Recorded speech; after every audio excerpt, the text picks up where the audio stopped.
भैया पहला ये है कि मान्यता की प्रति जो है 2 जुलाई को ही मांगी गई और मान्यता की प्रति मांगने के पीछे की मंशा स्पष्ट नहीं हुई। जैसे हम लोगों का विद्यालय है तो हम लोग अगर हाफ डे की भी छुट्टी करते हैं तो हाफ डे में उसको रीजन बताते हैं कि इस वजह से हम छुट्टी कर रहे हैं, लेकिन आपने मान्यता काफी मांगी जो कि आपके द्वारा ही जारी हुई है।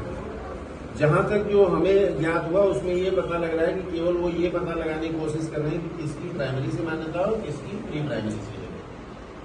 दूसरा, वो उस प्रति को तुरंत अपलोड भी कर रहे हैं पोर्टल पे, आरटी पोर्टल पे कर रहे हैं या यूडाइस पोर्टल पे कर रहे हैं, ये जानकारी हमें नहीं है। तो थोड़ा सा इस पे प्रकाश डालें कि हम लोग उसको दें या ना दें या उस पे क्या हो सकता है। पहला तो ये देखिए, आप लोगों का जो प्रश्न है कि हम अपने विद्यालय का रिकॉर्ड सरकार को दें या ना दें, आप सारा रिकॉर्ड दें।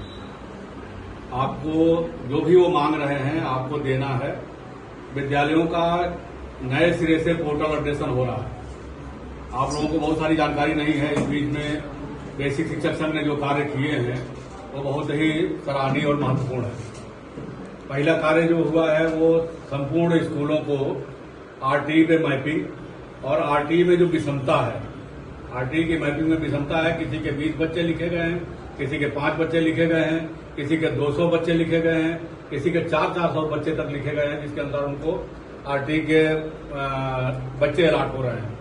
तो संगठन ने ये लिख के दिया सरकार को कि यूडाइस में जो संख्या वास्तविक है उसके अनुसार आरटीई की मैपिंग कर दिया जाए ताकि उन सभी को वास्तविक संख्या आरटीई की मिले। संगठन अभी यह भी लिखने जा रहा है कि जिन विद्यालयों की शुल्क आरटीई के निर्धारित भुगतान शुल्क के बराबर हो उन्हीं को आरटीई के बच्चे दिए जाए। बड़े विद्यालयों में आरटीई की मैपिंग न की जाए, उनको बच्चे न दिए जाए। और इससे क्या है कि बच्चे जो अमीर घरों के बच्चे हैं वो गरीब बनकर के गरीबों का टक मार रहे हैं। तो ऐसे में विद्यालय की मैपिंग के लिए आपसे मान्यता की कॉपी, रजिस्ट्रेशन की कॉपी, आपके खाता संख्या या पुराने बच्चों का पूरा डिटेल या आपके विद्यालय आकर के और सत्यापन होना है कि आपके कक्षा 1 के बच्चे कितने हैं, जिनके में प्री प्राइमरी अपडेट हो गया है उनके प्री प्राइमरी में बच्चे कितने हैं, नर्सरी, लोअर केजी और अपर केजी तीनों की संख्या मिलाकर के आपकी आरटी की मैपिंग होनी है। या अगर क्लास फर्स्ट आपका केवल हुआ है तो क्लास फर्स्ट का होना है। लेकिन अभी परसों आदेश हुआ है माननीय मुख्यमंत्री जी के वहां से, जो संगठन का पत्र था पहले से पड़ा हुआ है कि सभी विद्यालयों में जिनकी मान्यता कक्षा 1 से 5 या 1 से 8 है उसमें प्री प्राइमरी की कक्षाएं संचालित करने की अनुमति प्रदान कर दी जाए, उनको यूडाइस पोर्टल और आरटी पोर्टल पे चढ़ा दिया जाए। क्योंकि जो है वो आरटी में न तो आरटी एक्ट कहता है न संविधान कहता है कि 3 से 6 वर्ष के बच्चों को निःशुल्क शिक्षा दिया जाए। फिर भी नेशनल एजुकेशन पॉलिसी के तहत आपको 3 साल से 6 साल के बच्चे नर्सरी, लोअर केजी और अपर केजी में मिले हुए हैं। आप पढ़ा रहे हैं और आप भुगतान भी पा रहे हैं, जो नियमानुसार नहीं है। उसको नियमानुसार कराने के लिए, वैधानिकता कराने के लिए संगठन प्रयास कर रहा है। और ऐसे में आपके सारे विद्यालयों में प्री प्राइमरी का अपडेशन होना है। सारे विद्यालयों को प्री प्राइमरी का संचालन की अनुमति मिलनी है और यूडाइस और आरटी पोर्टल पर प्री प्राइमरी अपडेट होना है। आप लोग अपने स्तर से भी प्रयास करके करा सकते हैं। बहुत सारे लोगों ने करा लिया, बहुत सारे लोग नहीं कराया। आप लोग अपने स्तर से भी प्रयास करिए।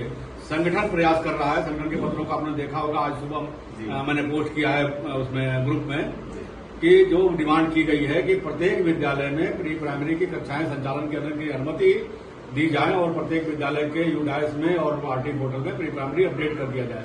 जिस तरह से सरकार ने अपने परिषदीय विद्यालयों में बाल वाटिका के नाम से अपना प्री प्राइमरी प्रारंभ किया है, उसी तरह से आपको भी प्री प्राइमरी मिलना है।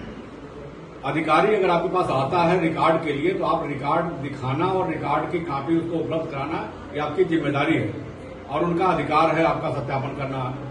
बस हम इतना कहना चाहेंगे आप लोगों से कि आप ये गांठ बांध लीजिए और विश्वास रखिए और हर विद्यालय वालों को विश्वास दिलाइए।